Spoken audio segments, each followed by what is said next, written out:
خوش آمدید، خیر مقدم اور ویلکم ہے آپ سبھی سامعین و ناظرین کا رضوان ظہیر یوٹیوب چینل میں۔ آپ دیکھ رہے ہیں رضوان ظہیر یوٹیوب چینل۔ آج کی اس ویڈیو میں ہم بات کریں گے آپ سبوں کے لیے ایک بہت ہی اردو کی اہم اور خاص معلومات کے ساتھ، جو کہ آپ لوگوں کے فیوچر کے لیے یا تمام ایگزامز کے لیے بہت ہی ہیلپ فل ہوگا۔ لیکن اس سے پہلے آپ سبوں سے بتاتا چلوں کہ اگر ابھی تک آپ نے رضوان ظہیر یوٹیوب چینل کو سبسکرائب نہیں کیا ہے تو سبسکرائب کر لیں، اور ساتھ ہی ساتھ رضوان ظہیر ٹیلی گرام چینل کو ضرور جوائن کر لیں تاکہ آپ اردو اور مانو، کیونکہ ابھی مانو کا انٹرنس آنے والا ہے، ساتھ ہی ساتھ جامعہ اور ایم یو کے اردو کے جو انٹرنس ٹیسٹ ہونے والے ہیں ان کے سوالات کے اپڈیٹس کے لیے وہاں آبجیکٹیو ٹائپ کے کوشچنس آپ کو ڈیلی مل جائیں گے۔ تو اگر ابھی تک آپ نے ٹیلی گرام چینل جوائن نہیں کیا ہے تو جوائن کر لیں، کیونکہ اب ہم آپ سبوں کے لیے ایک بہت ہی اہم اور انفارمیشن پیش کرنے جا رہا ہوں۔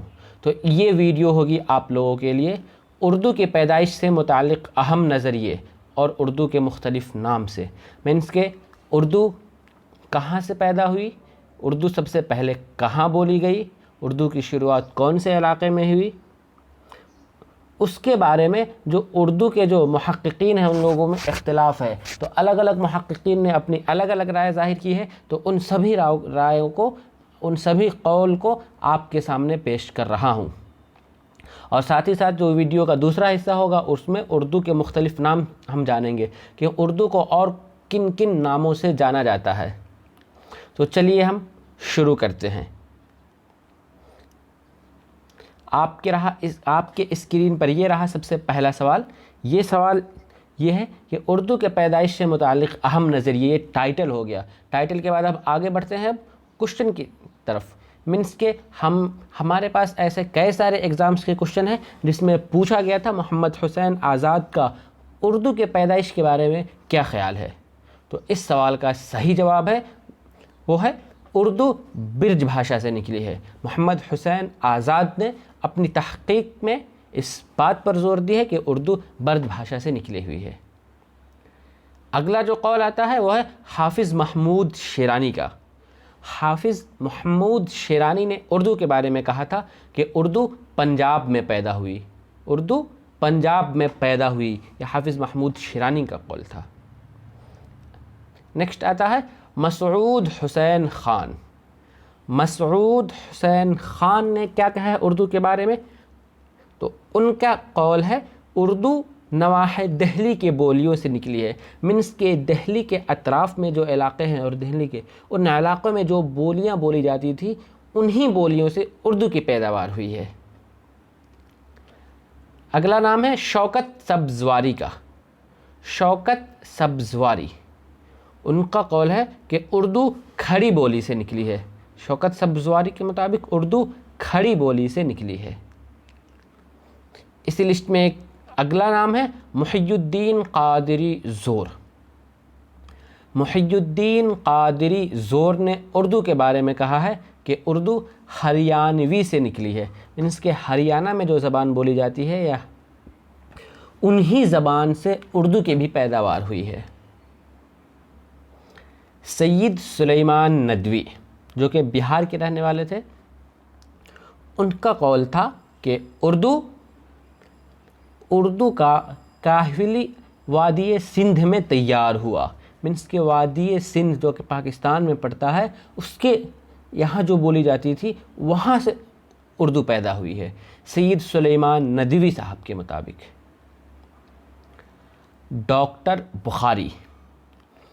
ڈاکٹر بخاری کا نام ہے اردو کی جنم بھومی اڑیسہ ہے، یعنی اڑیسہ سے اردو کی پیدائش ہوئی ہے، اردو کی شروعات اڑیسہ ہوئی ہے۔ جنم بھومی کہتے ہیں مادر علمی یا پھر جہاں پیدائش ہوتی ہے مادر وطن۔ ہم آگے بڑھتے ہیں اختر اورینوی۔ اختر اورینوی کا اردو کے تعلق سے قول ہے کہ اردو مگدھ سے نکلی ہے۔ مگدھی صوبہ بہار کے پٹنہ، گیا، نالندہ کے علاقے میں جو بولی جاتی ہے بولی ایک مگدھی کہلاتی ہے۔ تو اختر اورینوی کا کہنا تھا کہ اردو یہیں سے پیدا ہوئی۔ اگلا نام آتا ہے نصیر الدین ہاشمی۔ تو نصیرالدین ہاشمی نے کہا ہے کہ اردو دکن میں پیدا ہوئی ہے. کیا؟ اردو دکن میں پیدا ہوئی ہے، دکن ساؤتھ میں. اگلا قول ہے سر سید احمد خاں. سر سید احمد خاں نے کہا ہے اردو کے بارے میں کہ اردو دہلی کی زبان ہے. کیا؟ اردو کہاں کی زبان ہے؟ تو اردو دہلی کی زبان ہے. یعنی دہلی میں جو بولی بولی جاتی ہے، کھڑی بولی، وہیں سے پیدائش ہوئی ہے اردو کی بھی. یہ بھی ان کا بھی. اور میں یہ بتاتا چلوں کہ اوپر جتنے بھی نام گزرے ہیں ان سبھی ناموں نے اپنی کتاب میں اور اپنی تحقیق میں اس بات کو ثابت کیا ہے. ان کے شواہد بھی انہوں نے دیے ہیں، انہوں نے ان کے اگزامپل سے بھی سمجھائے ہیں، مثال کے ساتھ اس بات کو اپنے قائم کی ہے کہ اردو اس علاقے سے، اس زبان کے توسط سے یا انہی جگہوں سے نکلی ہے. تو اوپر جو کہ آپ نے قول جانا کہ وہ آپ کے کسی بھی ایگزامس کے حوالے سے، کسی بھی ایگزام کے تعلق سے بہت ہی اہم ہے.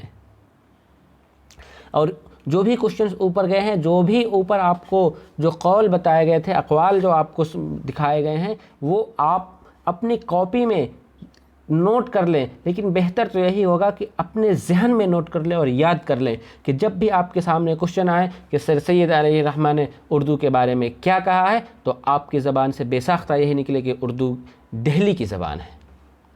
تو اوپر تو ہم نے اردو کے بارے میں جانا کہ اردو کے بارے میں کن لوگوں نے اپنا کیا نظریہ قائم کیا تھا. اب ایک اور اسی سیریز کی اہم چیز ہے اردو کے ابتدائی نام. اردو، ہم جانتے ہیں کہ اردو ایک ملی جلی زبان ہے جس میں کئی زبانوں کے الفاظ شامل ہیں. اس لیے اردو جب پیدا ہوئی تو ان کو الگ الگ ناموں سے جانا جاتا تھا. انہی ناموں کا ہم ذکر کر رہے ہیں کہ آج جو اردو ہے اس اردو کا کیا نام تھا. تو سب سے پہلے یہاں میرے پاس لسٹ میں آ رہا ہے، ایک دور ایسا بھی تھا کہ اردو کو ہندی کے نام سے بھی جانا جاتا تھا. یعنی ہندوستان میں جو بولی بولی جاتی تھی، جو ملی جلی زبان تھی، وہ اردو ہی تھی. انگریزوں کے آنے کے بعد اور آزادی سے پہلے ہی سمجھیے کہ 1900 سے ان دونوں زبانوں کا بٹوارا ہو گیا، ہندی الگ اور اردو. لیکن اس سے پہلے یہ دونوں زبانیں ایک ہی تھی. تو اردو کو ایک وقت میں ہندی کے نام سے بھی جانا جاتا تھا، یا اسی طرح سے ہندوی کے نام سے بھی. اردو کو ہندوی زبان کے نام سے بھی جانا گیا ہے. ایک اور نام آ رہا ہے زبان دہلی. دہلی میں جو زبان بولی جاتی تھی ایک وقت میں وہی اردو تھی، یا آج جو اردو ہے اسے زبان دہلی کی بھی کہا جاتا تھا. اسی لسٹ میں ایک اور نام ہے اردو کا گجری. ایک وقت میں، ایک زمانے میں اردو کو گجری کے نام سے بھی جانا جاتا تھا. اگلا نام ہے دکنی. مینس کے ہندوستان کے جو دکن علاقے میں، ساؤتھ میں جو اردو بولی جاتی ہے، کرناٹکا میں، آندھرا پردیش میں، تلنگانہ میں، یا اس آس پاس کے جو علاقے ہیں، جو اسٹیٹس ہیں، ان اسٹیٹس میں جو زبان بولی جاتی تھی، ان صوبوں میں جو زبان کہی جاتی تھی وہ اردو تھی. اور ایک وقت میں جو اردو ہے اسے دکنی زبان کے نام سے بھی جانا جاتا تھا. اس لسٹ میں ایک اور نام ہے اردو معلیٰ. یعنی اردو اتنے ساروں مرحلوں سے گزرنے کے بعد ایک وقت میں اردو کو اردو معلیٰ کے نام سے بھی جانا گیا. لیکن آخر کار جب اس کے بعد بھی جب لوگوں میں بدلاؤ آتا گیا اور لوگوں نے اسے الگ الگ نام سے جانا، تو اسی وقت میں کچھ جگہوں پہ کچھ لوگوں نے اردو کو ریختہ بھی بولتے تھے. ریختہ کے مینس کے گری پڑی، کیونکہ اس وقت اس زمانے میں جو لوگ ہندوستان میں الگ الگ جگہوں سے آئے تھے، تو جو ایران سے آئے تھے وہ لوگ فارسی بولتے تھے، جو لوگ سعودی سے آئے تھے وہ لوگ عربک بولتے تھے جو کہ دکن کے ایریا میں، یا پھر جو یہاں کے نن مسلم حکمران تھے ان لوگوں کے یہاں سنسکرت زبان تھی، یا پھر الگ الگ علاقوں میں، بنگال کے علاقوں میں بنگالی، مہاراشٹر میں مراٹھی، تیلگو، اس طرح سے الگ الگ زبانیں بولی جاتی تھی، تو وہ لوگ اپنی زبان کو بہت ہی اعلیٰ درجہ کا مانتے تھے، اور اس وقت ایک جو ملی جلی زبان جو ہندوستان کے عوام کی زبان تھی اسے وہ لوگ ریختہ بھی کہتے تھے، کیونکہ گیڑی پڑی زبان ہے، اس زبان کی کوئی اہمیت ہی نہیں ہے شروعات کے دور میں۔ لیکن اس کے بعد جو فائنلی آج ہم جس نام سے جان رہے ہیں وہ ہے اردو۔ تو جیسا کہ آپ نے دیکھا کہ اردو کو اردو ہونے میں کتنا وقت لگا اور کتنے سارے مرحلوں سے ہو کر گزرنے پڑے، جیسا کہ اسکرین پر دیکھ رہے ہیں کہ اردو کو ہندی کے نام سے بھی جانا گیا، ہندوی کے نام سے بھی پہچانا گیا، زبان دہلوی بھی کہا گیا، گجری سے بھی نوازا گیا، یا دکنی سے بھی منسوب کیا گیا، یا پھر اردو معلی بھی کہہ کر پکارا گیا، اور لاسٹ میں تو ریختہ بھی اردو کو کہا گیا۔ لیکن ایٹ لیسٹ جو آج ہم دیکھ رہے ہیں اردو، وہ پھر سے ہمارا اردو ہی ہے۔ تو چلیے اس ویڈیو میں اتنا ہی، میں نے کوشش کی تھی آپ لوگوں کو بہت ایک اہم چیز دینے کی۔